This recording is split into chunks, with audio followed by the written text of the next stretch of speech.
สัวมาสานั่นน่ะละอาจารย์เชื่อว่าทุกคนเฮานี่สัวมาโดนแล้วล่ะจังได๋มาเกิดใหม่อยู่ สีเศร้าสัวจักศาสตร์นึงก็น่าวะนะหรือแม้แต่เราทำความชั่วมาตั้งแต่เด็กจนถึงวันนี้แหละก็พอแห้งอ่ะแล้ววะอายุไขของมนุษย์เนี่ยอยู่ได้อย่างมากก็100 ปีหรือเกินกว่านั้นคนสัวก็เฮ็ดมาแล้ววะคันสิละสัวให้มันได้เด็ดขาดนี่เฮ็ดได้บ่นี่ความอาถรรพ์ในเมื่อเฮาเดินตามพระพุทธเจ้าแล้วเฮาก็บ่เฮ็ดให้ได้คือเพิ่นนะคันเฮาอยากเป็นคนอยู่ในโลกนี้ก็บ่ผิดตัวนั้นเรื่องของไผของมันแต่ว่าในเมื่อเฮาอยากเดินตามพระพุทธเจ้าแล้วยอมเฮ็ดนำเพิ่นซะนะยอมไปนำเพิ่นอย่างสง่างามเป็นคนดีโดยบ่มีโทษต่อเจ้าของได้นะเห็นบ่ส่วนมากเราจะได้ยินแต่ว่าไม่มีโทษต่อคนอื่นแต่เรากับเป็นโทษแก่ตัวเจ้าของหมู่เฮานี่เป็นโทษแก่ตัวเจ้าของเพราะว่าไปเฮ็ดไผ่เฮ็ดเวรเฮ็ดความบ่ดีกรรมสนองเจ้าของก็เพราะเจ้าของเป็นคนเฮ็ดคันเจ้าของบ่เฮ็ดแล้วกรรมสิมาแต่ไสนัตถิปาปังอกุปโตบาปไม่มีแก่ผู้ไม่ท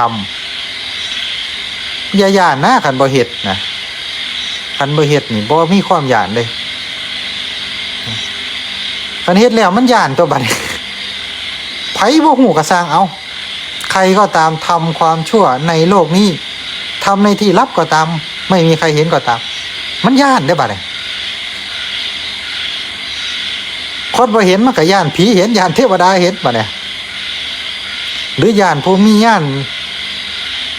นั้นแรงกล้าเพิ่นส่องไปเห็นย่านนี่จังได๋มันก็ต้องมีไผเห็นจากผู้หนึ่งเอาเราคิดว่าเราทำชั่วไม่มีใครเห็นเทวดาอยู่น้ำกกใหม่ก็เห็นลุกกับเทวดาน้ำกกใหม่คนไหนเขาก็เห็นแล้วบ่อยากอายเขาติ อากาศเทวดาอยู่ในอากาศนี่ก็สิบ่อยากอายเขาเจ้าตินะคันน้อยๆในแนวอดบ่ได้ก็บ่ว่าดอกธรรมดาคนแต่ว่าแนวมันเฮ็ดเป็นอาจินนะ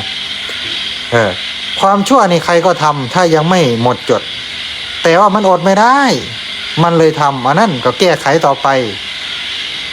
ไม่ใช่ว่าทำจนเป็นนิสัยทำจนติดใจทำแล้วทำอีกโอ้ยเทวดาเขาก็สมน้ำหน้าเดี๋ยวเขาแนมเห็นอยู่แต่ถ้าทำผิดแล้วมันอดไม่ได้จริงๆก็ธรรมดาแล้วก็แก้ไขเทวดาอนุโมทนาคนจำพวกนี้คันบ่ย่านเทวดาเห็นกับย่านพรหมเห็นไหมพระพรหมเขาแห่งมีย่านอันแรงกะคันบ่ย่านผีสางเทวดาเห็นกับย่านผู้เพิ่นมีฤทธิ์มีเดชในโลกใบนี้เป็นคนนี่ละคนในโลกใบนี้บางทีมีอภิญญาญาณรู้วาระใจคนอื่นบ่ย่านเพิ่นแนมสอดแนมเห็นบ่